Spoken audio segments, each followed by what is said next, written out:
Welcome to Lit with Ernest, the show where we cut through the noise and get to the heart of what makes great literature tick. Today, we're diving into one of the most iconic plays in the English language, Macbeth. Written by William Shakespeare around 1606, Macbeth is a tragedy that has captivated audiences for centuries with its haunting portrayal of ambition, power, and the human condition.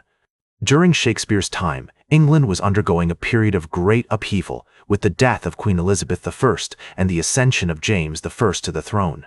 This era of transition and uncertainty provides the backdrop for Macbeth, a play that explores the darker aspects of human nature and the consequences of unchecked power. One of the key literary traditions that Macbeth relates to is the classical Greek tragedy. Shakespeare drew inspiration from the works of Sophocles and Euripides, incorporating elements of fate, hubris, and the supernatural into his play. The character of Macbeth himself is a prime example of this, as he grapples with the prophecies of the witches and the weight of his own ambition. Macbeth also belongs to the broader literary movement of Renaissance humanism, which emphasized the potential of human beings to shape their own destinies through reason and individualism. However, Shakespeare's play subverts this idea by showing how even the most well-intentioned individuals can be undone by their own flaws and weaknesses.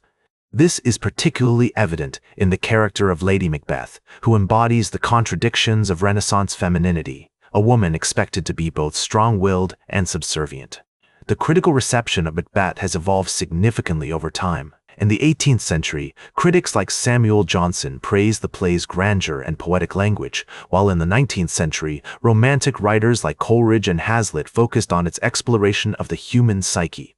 Modern critics have continued to reinterpret Macbeth through various lenses, including feminist theory, post-colonialism, and psychoanalysis.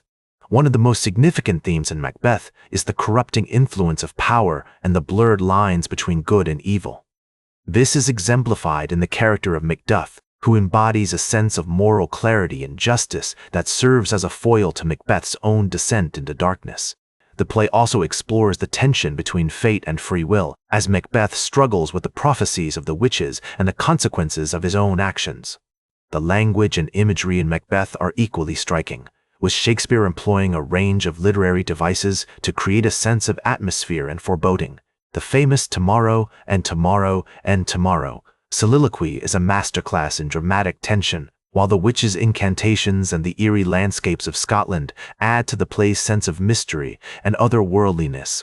Macbeth has had a profound influence on literature and culture, from influencing the Romantic movement to inspiring countless adaptations and reinterpretations.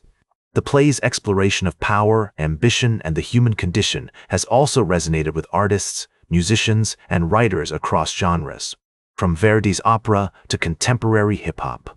These are the kinds of questions that Shakespeare's play poses, and they're just as relevant today as they were 400 years ago. In an era where politics and power are increasingly complex and nuanced, Macbeth serves as a reminder that true leadership requires not only strength and cunning, but also empathy, compassion, and a deep understanding of human nature. That's all for today's Lit with Ernest. Like this episode if it hit true. Share it if you respect honest talk about books. Subscribe because we'll do this again. This is Ernest, signing off.